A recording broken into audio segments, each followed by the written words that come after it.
you. I see multiple people are trying to join in. Kevin from Toronto, thank you. Tiwa from Edmonton. Tiwa Daudu, you are in Edmonton now. That is good to know. You are very welcome. You're very welcome. All right. So you know, um thank you for introducing yourself in the comments. It's good to know that people are joining from different places. Please just drop your name, where you are joining us from, and how you are feeling today. We like to meet you. We like to know you. Um, I think it's going to be an awesome time today. I know it's going to be an awesome time. So I'm going to kick off the event, of course, with introduction, but of course, to I will move on to um, before we delve into this webinar, let's clarify a few things. As people are joining us, we like to keep the time, so we're just going to clarify a few things. So the first thing is this: who is this webinar for? Right? Who is our target audience in this particular webinar? That's something very important. So this is sorry. Yeah. So this webinar is first for HR professionals new to the Canadian HR space, right? So you're new, you're just joining in. This webinar is for you, and also for individuals considering a career in employee and labor relations. Now, this is a exciting space to be in at this time. There's a high level of demand for professionals in this space. So if you're here, of course, this is for you. Then HR professionals looking to master working in unionized environments, right? So you are an HR professional, you are not into the union, or you are just about to go into union. This is definitely for you. And those seeking great versatility in as an HR business partner in this space, right? So this is definitely for you. It is definitely good to have you. I go to the chat box a bit more. Thank you, Lawrence. Fumi from Surrey, BC. Marcel's, thank you for joining from Bamunda, the island of Bamunda. All right. Thank you for joining us all the way. Noni from Halifax, Ifnar from Winnipeg, Robel from New West, BC. You're feeling positive and lovely. I love that. That's the spirit. That's the energy. Now, so if you fall into any of these categories, this webinar is for you, as I've said. Now, let's just go through a couple of housekeeping rules, just to keep this put together and well coordinated. Firstly, please let's turn off all distractions, either mobile phone or anything that can distract us. Let's have it turned off. Then let's take notes. Now, the individuals, the professionals we have brought in today it's a combined experience of over 60 years, and that's not a joke. We're going to introduce Tom to you. Tom has over 30 years of experience in labor relations and HR. Leke has almost 20 years of experience. So you want to take notes. The critical things they're going to be sharing today, you want to take notes. And of course, you want to drop your questions in the chat box, right? That's the beauty of spending time out of your normal chores to learn by asking questions. Okay, so we want to do that today. So by the end of this webinar, you'll learn a couple of things. All right, part of what you learn is what every HR professional should know about Canadian HR practices at a level, right? They're going to be touching on certain things that you will learn in this space. Then how to navigate the Canadian employment landscape, including some relevant legislation and compliances. They're going to be touching on some of these things. Also, strategies, for success in employee and labor relations. It's a wide, broad space. So they're going to be sharing some critical strategies, and you're going to be learning that. Then how do you thrive? How do you adapt into the unionized environment? It's certainly a different ball game, right? So they're going to be sharing some points and some information that's going to help us navigate the space. So if you have your burning questions or anything you want to clarify, please be ready. Then we're also going to become versatile HR professionals by acquiring some skills and insights that is required for you to excel as an HRBP, because employee relations is a critical part of being an HRBP or HR manager or HR generalist, whatever that looks like. Okay, so that is something very important. So It's time to meet our speakers. Uh, Now, I'm going to introduce our speaker. So, the first speaker today is the first person here is Adeleke Adesui. So Adeleke Adesui is a versatile HR leader with robust legal foundation. Leke is a trained lawyer, you know, his specialization is in employee and labor relations. He has wealth of experience spanning for over 17 years, and he has worked in various industries, from the oil and gas to the telecoms and professional service. Leke is currently the manager for employee and labor relations for the Port of Vancouver, and he shares his knowledge as an HR instructor as well at the Melville School of Business at the Kwantlen Polytechnic University in British Columbia. Leke is many things. Leke is many things. Amongst that is a well-respected colleague and friend. I can conveniently call him that. He's been a blessing to me personally and a blessing to our community. Let's welcome in this session Leke. Can we please put our hands together for Leke, or drop an icon, or drop a word, or please let's welcome Leke. Let's welcome Leke. Let's welcome Leke. Thank you very much, Imole. Thank you, Leke. Good to have you. You are a blessing to the HR world here, and I can say that. Thank you so much. The next person I'm going to introduce to you is no other person but Tom Leggett. Now, it's an honor to have Tom. If you don't go to the tables, or you are not a labor relations person in the industry, you might not understand the depth of who Tom is. Tom is an enigma when it comes to employer and labor relations in Canada. So Tom is a seasoned HR and labor relations expert with over 30 years of extensive experience across all facets. So Tom has been on both sides. He's been on the labor side, the union side. He's been on the employer side. He's been on all the sides, on the both sides. So Tom is well-rounded.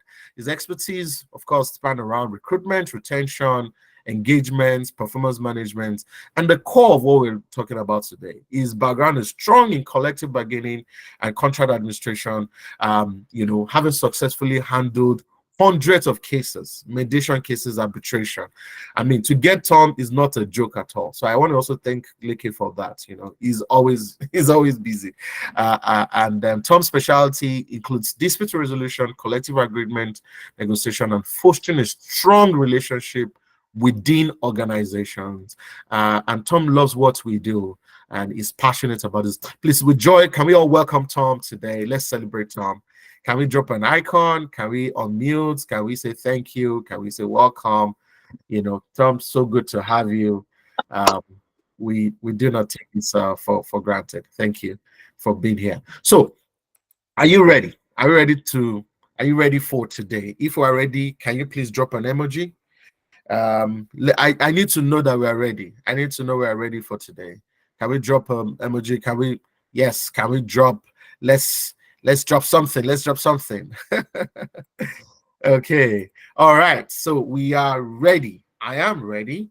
And of course, I'm going to stop presenting.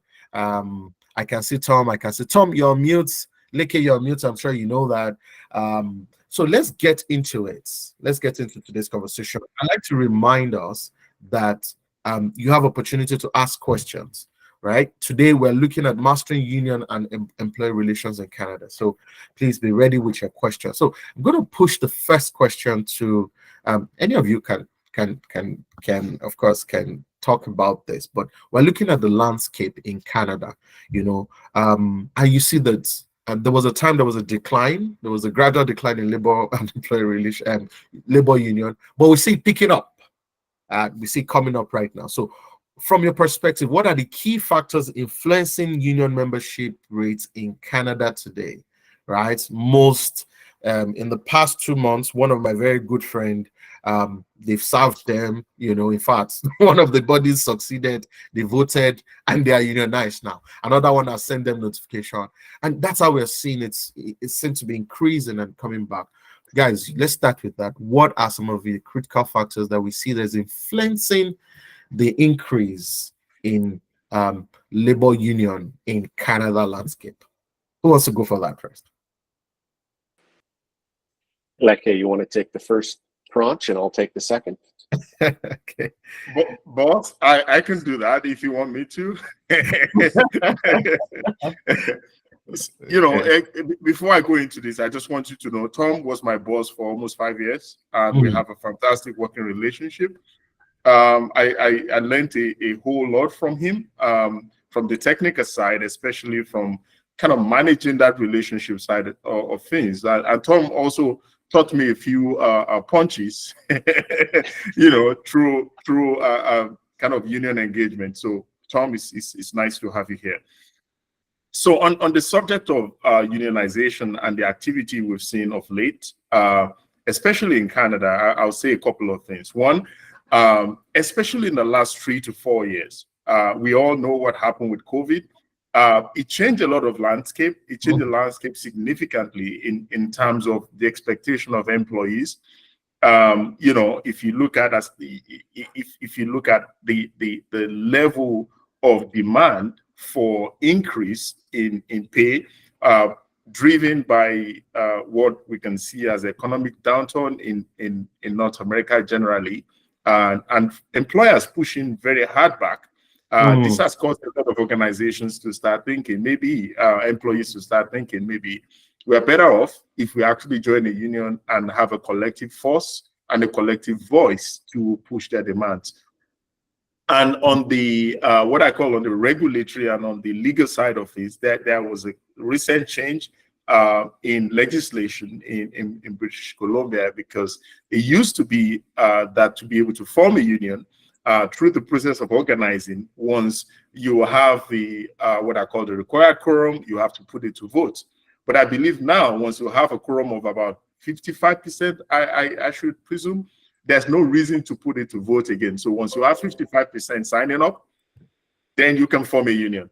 That is very significant, and that's been the most single biggest driver of unionization in British Columbia in the last 2 years or so. So because of that, it's easier for organizations that never used to typically have unions to start unionizing. Small retail, coffee shops, Starbucks for the first time, in industries that you thought there wouldn't be union present. So because of the changes in legislation, it's become much easier to organize and to quickly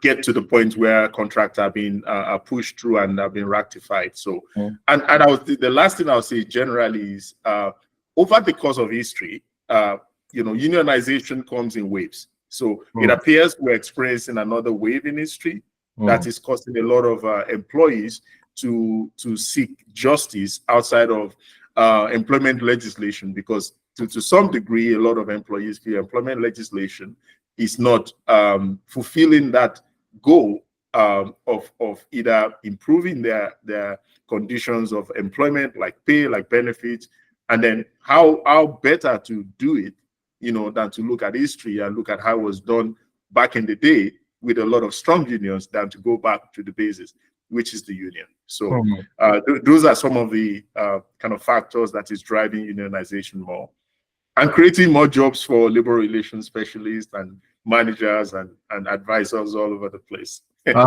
Oh yeah, I see that part. Thank you, Leke. I mean, I know that for real, COVID played a significant role also in influences all this dynamics. So I really can relate with your response. So let's go to you, Tom. Do you think do you think employers had this coming? And maybe I'll ask the question in 2 ways. Do you think they had this coming? And do you think employers are really ready for this new surge we are seeing in labor unionization in Canada? Great question. And let me respond by saying there's an old saying in Canadian labor relations that says employers get the unions they deserve. Okay. Now that really goes back, many years to, the formation of unions when working circumstances were very difficult, when safety was non-existent. But to some degree, that's still true today. There are ways that employers can remain, non-union, okay? And that is to treat people well, not to have favoritism. Things like favoritism and inequity drives the need for some other third party to represent folks. And I just want to say, I'm pro-union. Okay, it's the space I work in. If I weren't pro-union, it would severely limit the work that I'm able to do. But I just want to capitalize on what Adeleke said. And by the way, if you don't know Adeleke, he is amazing. The best 4 years of my life, and this will resonate with Adeleke. We've had many robust conversations. Those are Adeleke's words. So it's a privilege to be here with him today, and really want to talk to you folks about any questions you might have that arise in the Canadian labor relations landscape.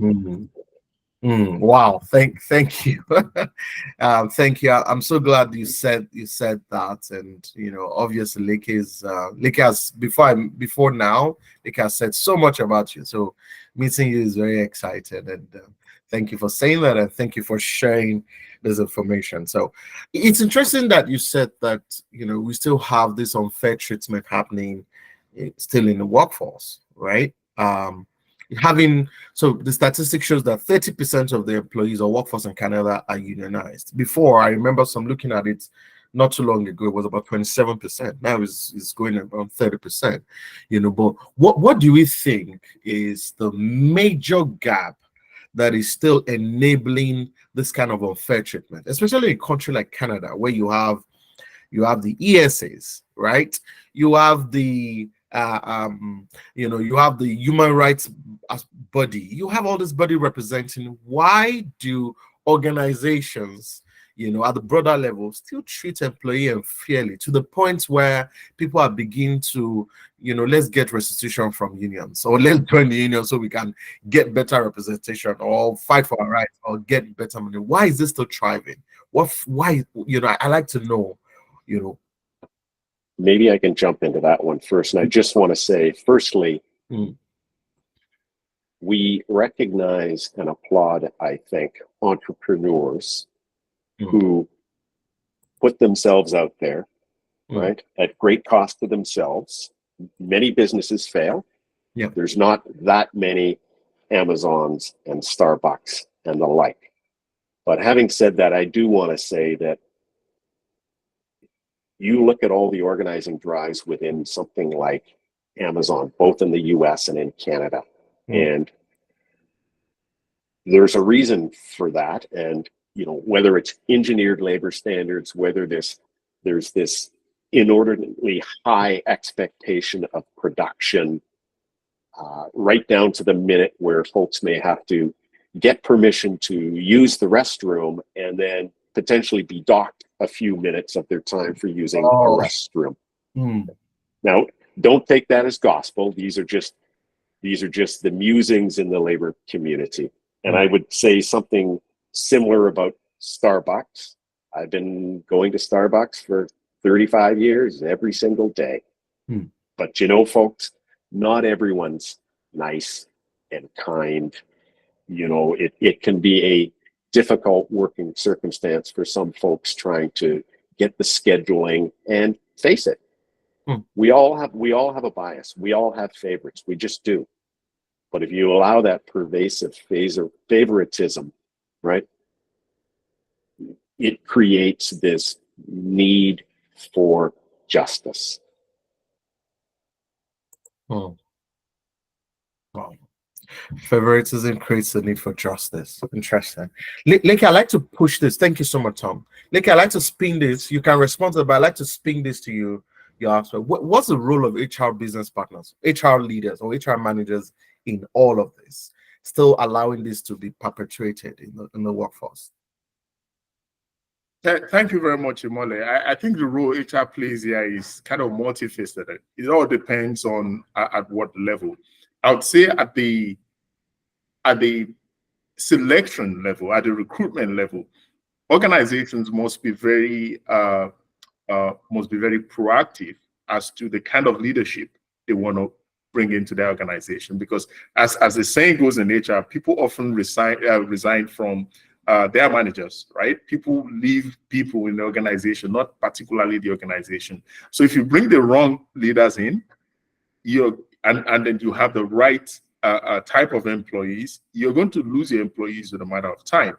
And it becomes more convoluted when the organization is high paying or the benefit is great. So the people won't leave, but they won't be happy. And then when you have people who are not leaving, but they're unhappy, they'll seek happiness, right?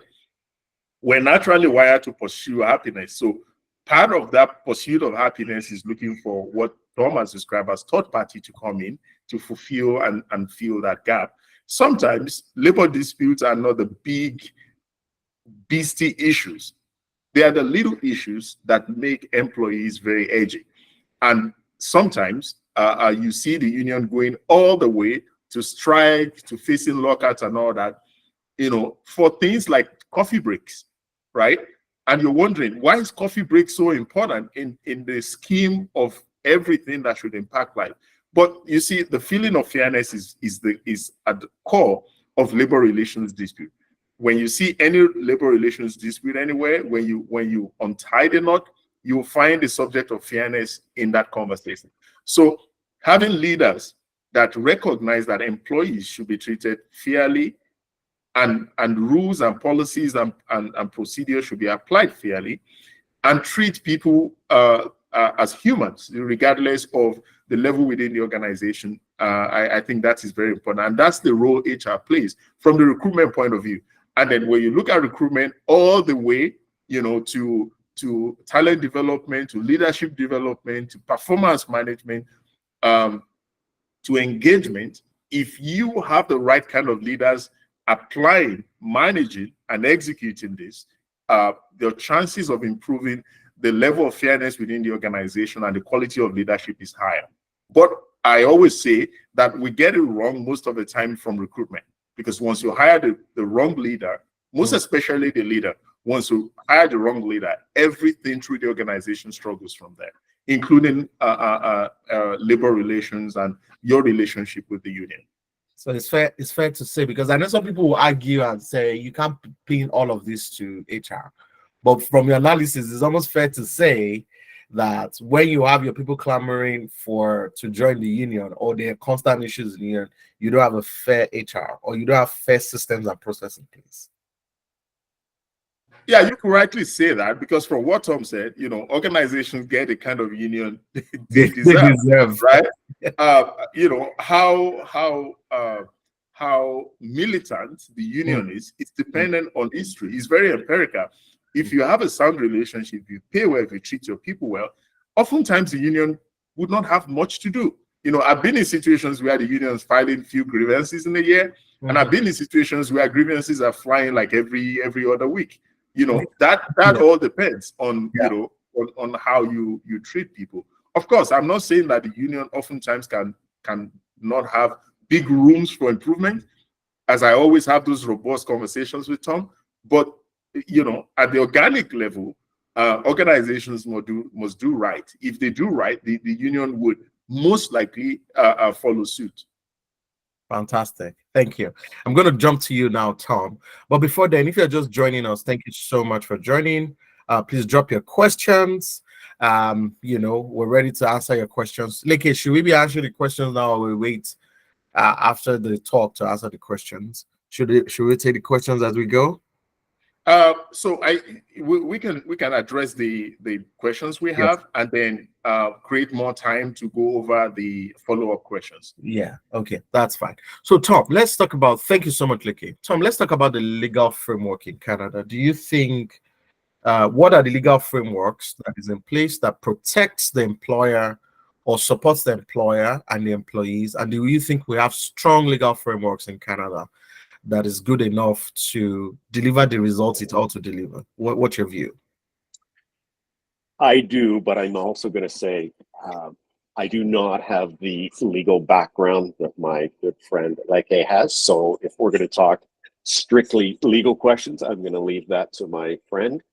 But I'll just say we have robust labor relations laws The Employment Standards Act is robust. Yeah. And from time to time, we may misstep, or an employee may misstep, and we've got to course correct.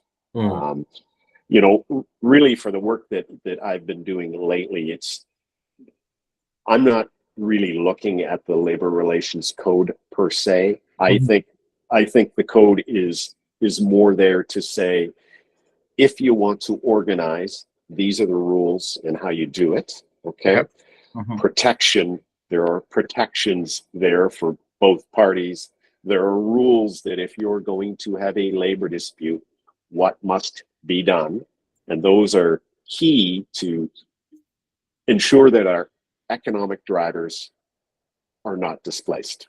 And we know last year, and we'll get into this later, I hope folks will want to know, you know, the last 2 years is what Leke and I call the, you know, summer of discontent. Unions are strong. Unions are rejecting negotiated settlements more than they have in 25 years. Yeah, that's true. I can fully identify with that. But why is that really at the granular level? Why is that? You know, I don't think it's all that complicated. We look at the impact that inflation had. We look at things like shrinkflation. Okay. You know, for X dollars, you used to be able to go out, you know, for a meal or buy something, and you got this much product. And in the last few years, the size of that product has diminished significantly. Oh yes. Right? You know, buying power, the price of gas, all of these things, interest rates hikes for folks who have mortgages. And all of these things collide and throw in that 2 years of COVID, and people's lives were really turned upside down. Yeah.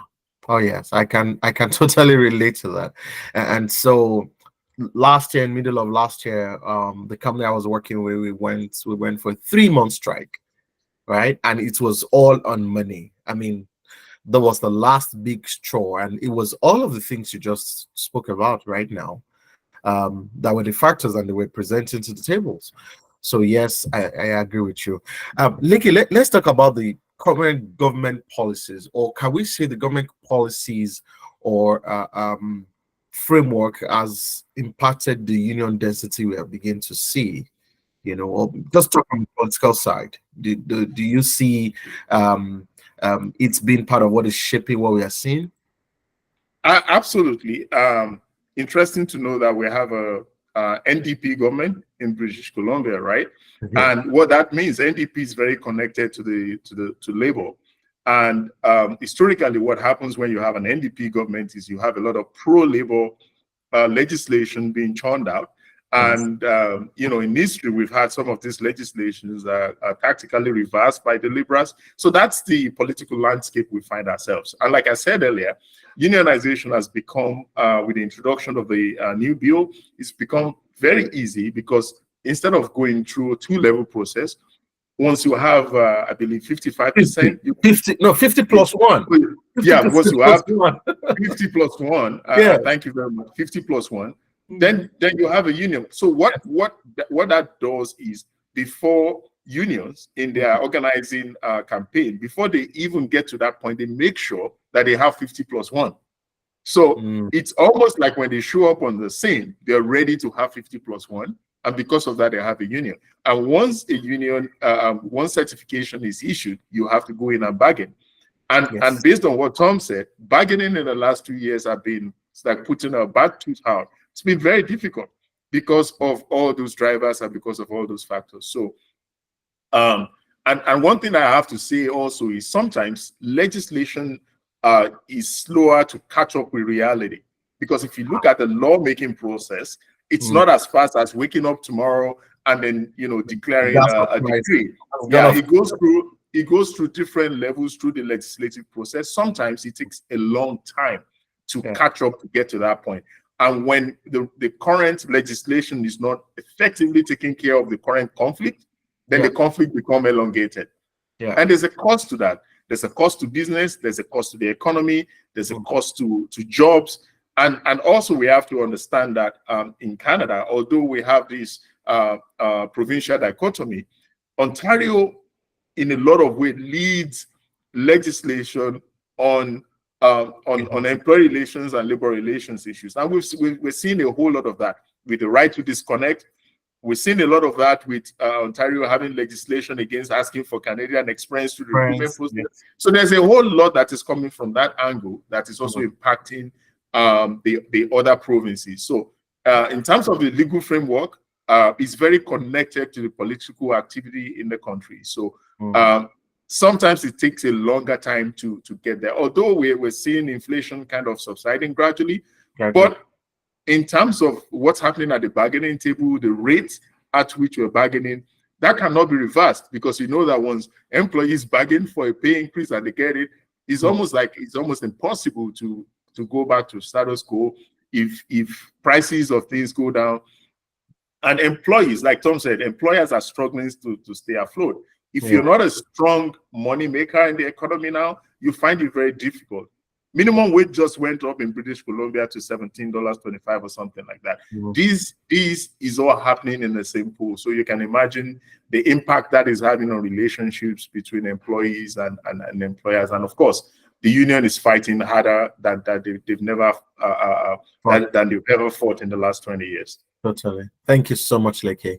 Let's go a bit granular here. Tom, for HR professionals here, what do you find, you are pro-union, you said it, even though you are inside now, what do you find to be key factors, that influences a more healthy workplace from a union perspective? What competencies and skills do you think is either lacking or is critical to, like my former colleague would say, the journey to the table, to make that journey easy? What would you like to share from that perspective? Well, I don't know that it's ever necessarily easy, but I'll just say this, and thanks, Amole. I just want to say, when I say I'm pro-union, I'm saying I'm not anti-union. Yeah.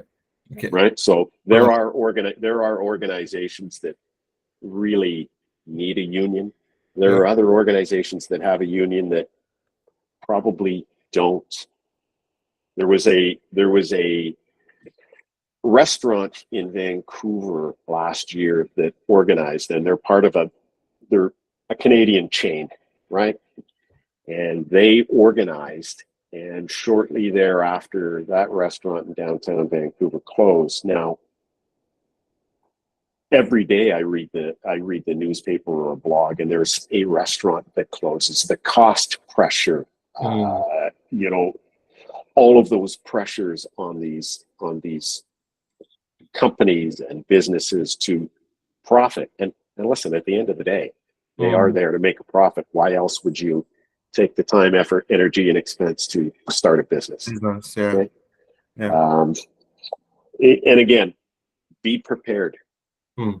You need to understand what your colleagues across the table, if you get into a bargaining situation, know what they want, forecast what they want, right? And just do your research. What can you as an organization afford to pay? What are you willing to do? Are you actually willing to take a labor dispute? Yeah. Is it worth it? Right? Is it worth it? Yes. I know. If you are, do you have a robust contingency plan? Right? How are you going to navigate if it comes down to that? And I must say, for all the folks that are here today, anytime you have a labor dispute like the one Imole talked about for 3 months, relationships are fractured for years and years. And I will submit to you that those folks that were involved in that strike, in 10 years from now, they'll still talk about it like it was yesterday. Yes. They don't forget. They don't forgive. Oh yes. Yeah. Oh yeah. Okay, that's so true, Tom. Thank you. Yeah, thank you so much. So, I mean, the floor is open for us to ask the questions. I'll just go through some questions here. But before then, please drop your questions in the chat box. And if you are comfortable in talking, definitely in some few minutes, you can unmute yourself and ask a few questions. But Liki, let me ask you, what do you find? So Tom talked about it. Now I like the way you put it, Tom. You said that you are pro-union, but at the same time, your approach, the way I hear it, is that you are what's that word? You are what's that English word when you say you are collaborative, right? You are integrative. That's a philosophy, a school of thought. Because we have some organizations, they hate union. It is always at loggerhead. So I think that's the best approach. So Liki, can you share what are some of the critical competences you think HR professionals should have, right, if they must enable the organizations to, if they're unionized, not get them unionized, or if they're unionized, to help them have less grievances, have less arbitration, have less issues? From your own perspective, what do you think is critical? So I'm thank you very much, Imole. I'm going to divide it into different parts. One, there's the relationship. The other one is the technical part. The relationship, every union is different in terms of the setup, in terms of the personality in the group, in terms of the history. If they've had a lockout before, the history and the relationship will be different. The individuals on the union committee might be different in terms of the approach to communication, to engagement. Personally, my default is to want to meet each and every member of the committee and know what is important to them. Because sometimes what is important to them on the personal level can be projected through the way they work. So you have to understand, where you're talking to an individual or talking to a group, what is most important at that time. If you don't have that one-on-one relationship with members of the union committee, sometimes it's difficult. There are some members who union executives who would not want to relate with you. I've seen situations where you can't even offer a member of a union committee a cup of coffee. They won't take it from you, right? Yeah. And I've seen situations where we can all go out and hang share out. some page, and hang out. So you have to understand that is very key. And also respect. You have to respect boundaries within that relationship, right? Because you have to also realize that they have a primary obligation to their constituency. At the end of and that obligation is also legal.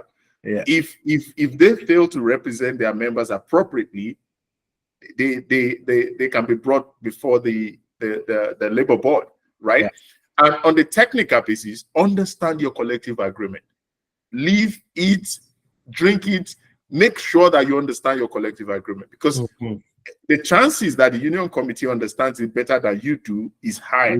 Because they've lived it. They probably bargained several of those agreements. They have the history, they have the research, they know where all the bodies are buried. So you need to understand it as much as they do, because you don't want to be in a situation where you're trying to resolve an issue and then you're saying things that's very contrary to the collective agreement.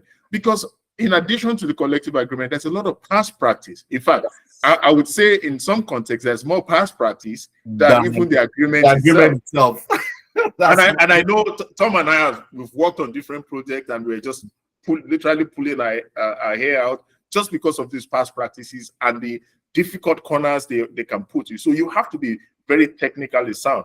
Can you get there in one day? No, but it takes a consistent level of interest and time and devotion. If you need to talk to managers who have been in the organizations for a long time, just to understand what has happened in previous bargaining rounds, and also keeping good notes. As an employer and labor relations professional, you must be skilled in the art of keeping notes. Because your notes might be subject of arbitration 5 years from now, right? Your note can pop up in so many ways. And in fact, keeping your notes might help resolve grievances, right? When the union comes and say, hey, we've never done this before. We've never said this before. And then say, okay, don't worry. I've got my notes from 2022. I'll bring up my notes and that resolves it.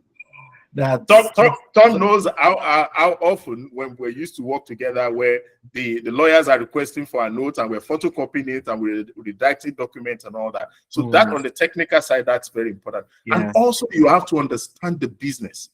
Yes. So the union members are they are employees. I'm also pro-union in the same way I'm in Tom's philosophy of being pro-union.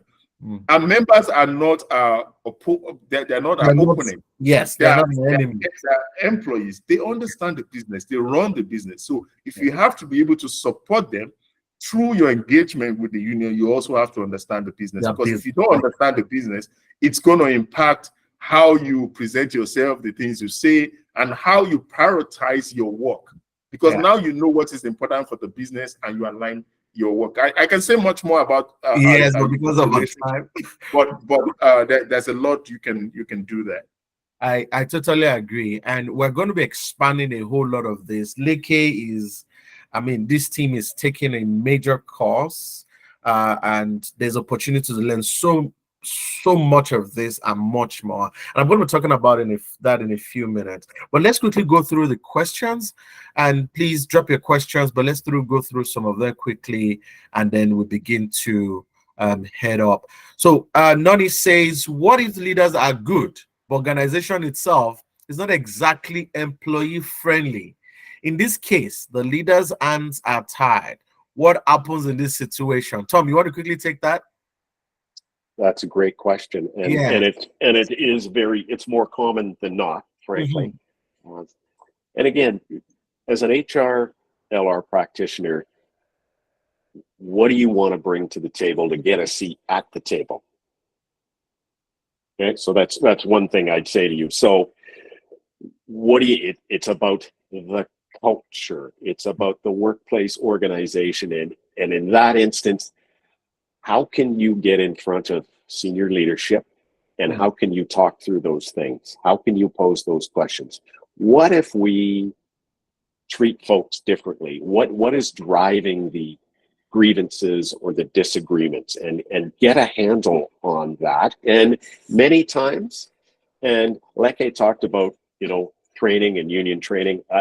I can tell you right now, the union trains their stewards far better than we as managers train our managers and supervisors. So true. No question. Yes. Right. So I think we need to be able to take the same opportunity to train and work with our leaders and frontline supervisors who interact with folks 90% of the day. Yes. Yes. Powerful.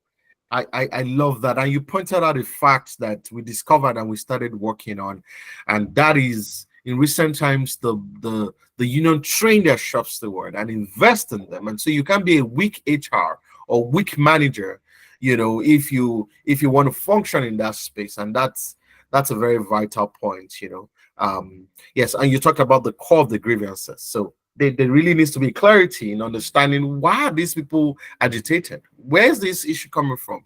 And do a deep diagnosis of it. I love the business partnership. I love the understanding the business part of Leke's response. I'm sure we're going to explore that maybe in class more. But thank you for that. Folake you've talked about some codes. You've also talked about some sessions being revised in BC and Alberta labor codes. Are these recordings allowed in CBA meetings? That's an interesting question. I remember this was discussed extensively in class the last time. So we're going to be looking at this part of what Leke is going to be deep diving into. Folake, we will provide that answer for you. But let's look at what Doyin has said. Doyin says, what is one vital advice you can give an aspiring HR professional when it comes to managing collective agreements? Who wants to take that? What is one vital advice? Because collective CBA is huge. Honestly, if I can add a comment to Doyin's question, okay. I would say know your onions. You've got to know the the legislations, you've got to know the regulations, you've got to know everything about managing a collective agreement, even down to doing your research when it comes to compensation and wages. You got to do your research when it comes to employee laws. You've got to be detailed and thorough. You can't leave any stone unturned. Awesome. Thank you so much. Thank you for adding that, Falake. Tom, you wanted to chime in, Tom. Please go ahead.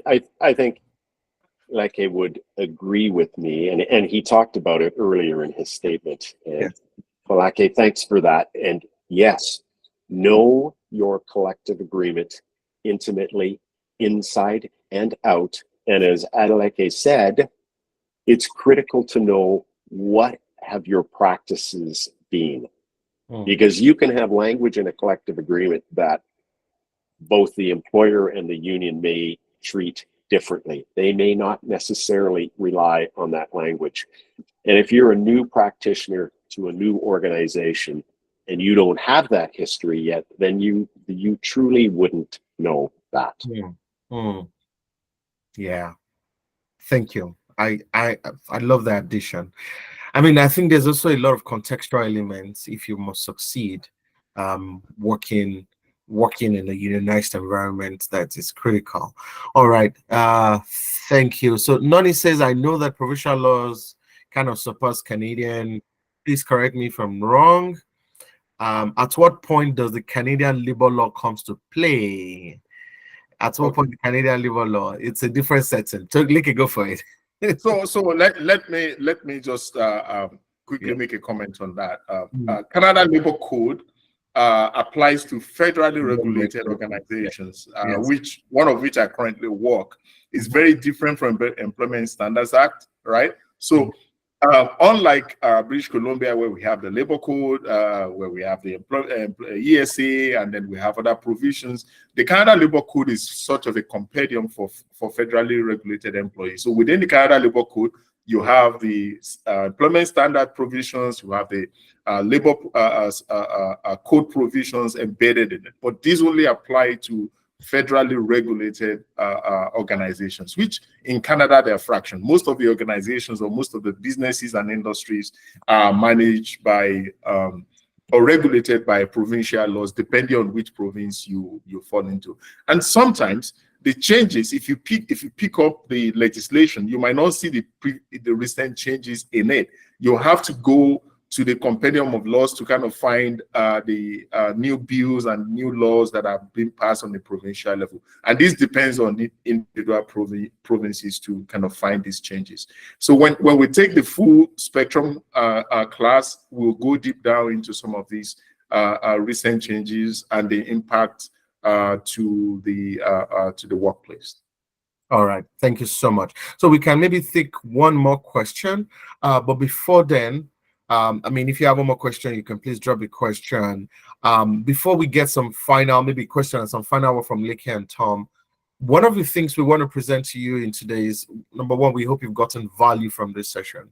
But one of the things we want to present to you, in this particular webinar is, number one, there's been a significant surge in need for professionals who have competencies in labor relations, right? I mean, if the surge is happening in the employee in organizations, definitely organizations are looking for professionals who are able to help them manage the journey, who are able to manage in a nice environment. And I know, let's be frantic, let's be sincere, working in union is not for everybody. I know somebody has told me no matter how much they are paying, because you earn more if you work in the labor relations sector. Absolutely, right? Leke, you earn. I know I have an idea of what Leke is earning, and there was we were bantering and gisting, and like, if he was a lawyer, you probably not earn what he's earning, or he'll be working 80 hours, earning what he's earning in the labor relations. And so of many of my friends and colleagues who work in that industry, because there's a high demand for those competencies. So now that you've heard this, what we're bringing to you is an opportunity to go through our advanced labor relations certificate course. This is not our first rodeo. and you're going to be seeing more of that in this. This is a comprehensive 6 weeks advanced labor relations course that you are going to get some deep understanding in the Canadian labor laws, labor landscape. You know, you're going to learn negotiation skills, you're going to learn real world case studies, scenarios, right? You're going to have deep understanding of the legal aspect of labor relations, effective communication and conflict resolution skills. It is this same Leke. I mean, you've heard what Tom has said about Leke, you've heard what Leke has said about Tom. You know, there's going to be taking this class. I'm also a part of it. I've been in labor relations for many years as well. But we're bringing you these real world case scenarios, understanding the legal framework of labor relations and all the hands-on skills and competencies that you need to succeed as a labor relations expert in Canada. And somebody once asked me that, oh, but I'm an HRBP, I'm not working in a unionized environment. I've seen even a lot of organizations now looking for professionals who have union experience or union competences, right? Because they are beginning to hear the rattles, the noise, right? And if you are great working in labor union, you will manage employees better, or you will support employees better. So this is what we're bringing to you. Luminous Consulting is, the beautiful thing is that after this, you get CPD hours because we are certified by our partners at HRCI. So it's not just we've been evaluated. It's not just one certificate cost like that. You are getting something worthwhile. We've had participants that the organization pay for their training. So you know you're getting something solid. You also get a badge that you can share on your LinkedIn after, you know, going through this course. You get a wonderful certificate that establishes that you've gone through this program. You've been trained by this program. This was our last cohort, right? And the testimonials from this first cohort is amazing. I can tell you two people who got jobs after this particular training, you know, and they told me confidently, I mean, these are people you can verify that, you know, how the class has helped them. And so many people that has gotten help on the job, because we're dealing with real case, real scenarios. So many people that got help on the job because they participated in this course. Look at what Priya is saying. The class brought important labor relations terms to life, real life scenarios presented in this class. You can't get it anywhere. The pricing is extremely fair and reasonable. I mean, we always struggle with this price, but we choose to still keep it that way. And we'll talk about that. This is what Grant has said, I enjoyed this so much. I wish it never ended. I can't forget the sessions with Grant and, you know, the conversations. Grant has said he provided practical solutions to challenges I've been grappling with. So that's one core value you get from this class. Real solutions. Grant works on the union side, not even on the employer side, right? And he attended this class, and this is what he had to say.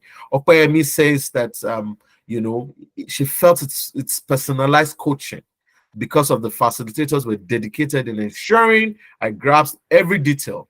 They meticulously broke down every terminology. We went through all of that because this is not a generalistic approach. We want you to succeed. You know, we are positioned to help you to succeed at a fragment of what you pay for this course. Now, Leke is somebody I'm always excited about. He's the dean. He has we're supposed to make that correction. Leke has almost 20 years experience in labor relations. And this is something that he's passionate about. He's leading this course, is in charge of it. Leke is also a professor. They use the word professor here. He's a teacher, he's a facilitator in one of the universities here, doing something very similar at a significantly higher.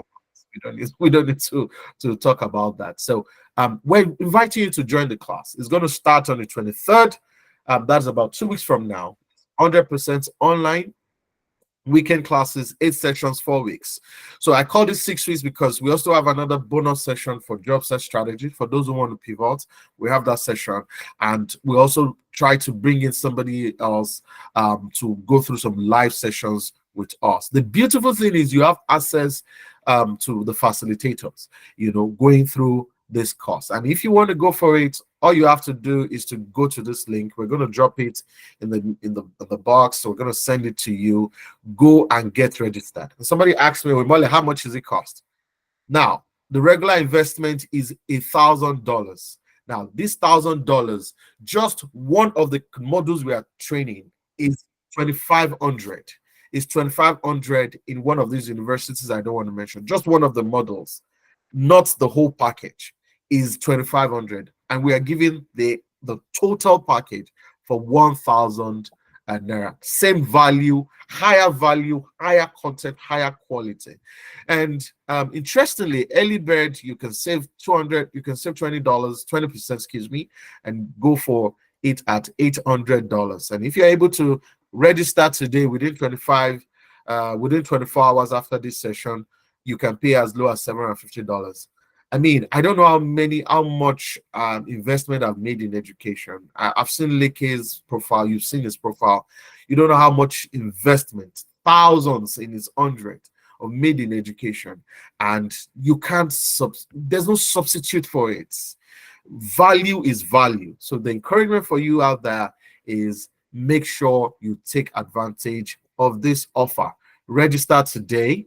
Take the opportunity to register today and benefit from this particular course. It's going to change your HR landscape. It's going to change everything about your competency. You go into that interview and then you are able to show yourself. You're going to speak the language. You're able to excel because you have been prepared at a deeper level. So that is what we have for you. Take opportunities today and get registered. Reach out. The team is going to engage you. If you have any questions, please ask that questions. So thank you so much. Let's come back as we okay, there's a question here. I wanted to hear all right. So thank you for the session. Okay, Robel says, let's see if we can go for this. Given the decline in unionization rates despite recent surge, how do you see the demographic shift of millennials and Gen Z becoming the majority of workforce? First and foremost, from a data point, I don't think there's a decline in unionization in Canada. It's increasing, right? I still checked that today. It's increasing, so there's no decline actually in Canada.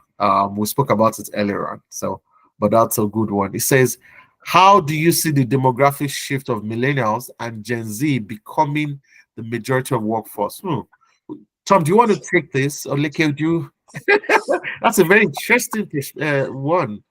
I have a couple of those. Okay. Yes. In my household, but that's a great question, and I just want to say, things like selection in a typical collective agreement, right? The selection is right skill, ability, seniority. I think some of our upcoming workforce chafes. Well, I'll change think to I know.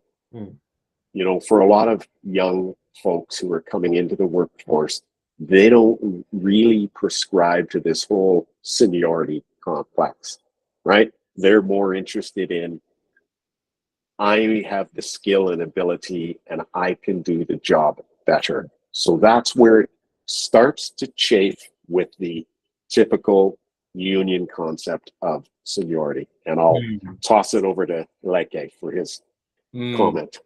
Yeah, interesting. So I'll say that demographic is increasing and they're getting into the workforce in troves. But the concept of justice and fairness is also very strong among these demographics. And my experience in the last 2 years, managing that demographic and dealing with some of the issues pertaining to them in the workplace, a lot of them are beginning to see the need of the union. And I'll give you an example. Now, there's a lot of return to work orders at the federal level. A lot of employees are fighting to bring employees back to the workforce, to the workplace physically. And guess the demographic that enjoys working away from typical office the most, right? Yeah. And I see the push coming very strongly from the union, especially from unions that employ a lot of young professionals. So there was a decline. I would say there's a decline when you factor the United States into the picture. It appears there's a decline, but like I said earlier, sometimes this the labor movement works in circles, right? And what we see going on in the workspace post-COVID might change the tide, right? It's too early to speculate what that impact will be. But if I'm to put my money on the sense of fairness and seeking justice, and I know how that demographic feels very strongly about that. Yeah. We'll still have unions. We might have a different kind of approach. We're beginning to see a different kind of approach in a lot of unions at the bargaining table, more collaborative, more factual, more proactive. That's happening, and that's what I see will change quite much in the next years to come. But to have unions kind of union membership go to like a sharp decline, I don't foresee that. Yes. Let me add to this. Robel, thank you. You're correct. There was a decline, but as we said earlier on, it has gone up. It has gone back up now. So Stats Canada shows that it's as of 2023 is 30.4%, right? So your data is correct as until 2022. 2022 it dropped to 29%. Sorry, 2020. So 2022 it dropped. 2021, 2020 it dropped, but it went back up. It went back. So as of 2023, it's 30.4. Maybe I just share my screen. It's a knowledge sharing session, so it went back up to 30.4%. So if you look at the data, it went back up to 30.4%. So there was a sharp decline from the 80s, but it's coming back up. And that's one of the things we talked about, in the beginning of this session in terms of why we're seeing the increase, inflation and all of those other factors. But thank you for bringing this to light. And you've asked a very fantastic question. Let's see if you can take your last question, which is, this will be the last question. How do we think the increased automation and the recent AI buzz impacts the future of unions in Canada, particularly in manufacturing sector with traditionally high unionization rate? That's a good question. Who wants to go for it? I think both of you should go for this question. This is a good question. Well, last year we had a significant strike in the ports. And much of that strike was driven by the automation that the ports are doing. And it is very significant. So I say we're on the cusp of that, and there is much more to come. AI will have a significant impact in the Canadian labor landscape, is my prediction. Okay, interesting. You just give us that strategic direction that yes, it will. I agree with you. Leke, what's your input? And Leke wants, Leke, share your input, and then we'll round up the session. I don't disagree with Tom on that. I was still at a session hosted by Norton Rose yesterday, and it was one of those big conversations, the impact of AI. What I would say is, as a people, we're very resilient, we're very creative. AI would definitely create other jobs, right? AI will facilitate the production and creation of more activities in other sectors. So it will impact some sectors, definitely. I work at the port, so I see what's happening. We have another strike on our hands by the longshoremen coming up. So I see that. But I think it's going to evolve with the times. Fantastic. Thank you so much. There's a question that says, will the court focus on provincial laws too? Leke, how do we answer that? So it will be both provincial and federal, right? The reality of employment standards is they're very similar across the provinces, except Quebec, that's more of civil law. For example, Alberta and BC are very, very closely related. So, and most of the activity, I think the focus will be BC, Alberta, and Ontario, and everything in between. Yeah, that's true. But the best practices are basically of the same nature. All right. Imole. Yes. Stop. May I leave folks with one thought? And I would say to you all, if there's one thing that you get out of this today, think about this. And I would say, be very, very careful, this device, this telephone, Yes. For an HR practitioner and LR practitioner, be very, very careful when you send electronic communication. Because if you get into a labor arbitration, lawyers can ask for production of all communications, electronic and otherwise, and the same civilly. And again, I would just be very careful. You may want to respond to your leader or your manager to say, oh, Sally is, you know, X, Y, and Z. X, Y, Z. Just don't do it. Mm. If there's one thing you can prevent yourself from doing, don't do that. Thank you. Thank you so much. Any other final word you want to share with us? It'd be great to have you here, Tom. Any other final word? Oh, it's been an amazing experience, and I really encourage you all to work with Imole and Adeleke. And yes, I'd love to help in any way I can help with this group. So just ask, and I'll be there for some practical applications anytime you want. thank you so Text me, email me. I'm open to all. Thank you so much for saying that, Tom. We really appreciate that. We're going to be knocking on your door again sometime very, very soon. But what you said resonates with me so strongly. Leke, any other final words? It's always a pleasure to share. It's always a pleasure to learn. I learn and also share at the same time at these sessions. And I will encourage every one of us to try and be part of training. You can never go wrong in investing in yourself. I would say I'm a living testimony of how much of an investment I've made. Tom always tells me, "Why are you doing this again?" but I think it's I love working in labor relations, and I preach it, I live it, I drink it. I want other professionals to see it as a if you have interest in it, there's a lot to do here, and again, it's nice to connect with everyone. And thank you very much, Imole, for giving us this platform. I think Tom and I are very grateful for that. You're wonderful. Thank you. Thank you. Thank you for saying that. Thank you so much. So I like to start to think by thanking everybody who showed up. We've taken about 8 minutes, so we're taking 10 minutes more of your time. We appreciate that. We do not take that for granted. But thank you for showing up, and thank you for coming to learn, right? In our learning journey, some of you were not registered for this course, but you've gotten value here. And you can say, well, I learned something today in my professional journey.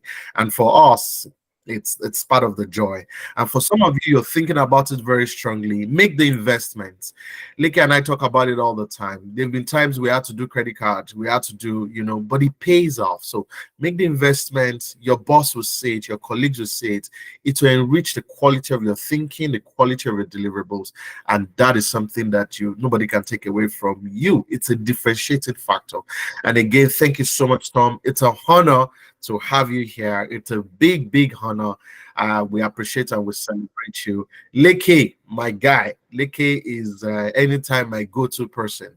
He's a reliable leader at any time.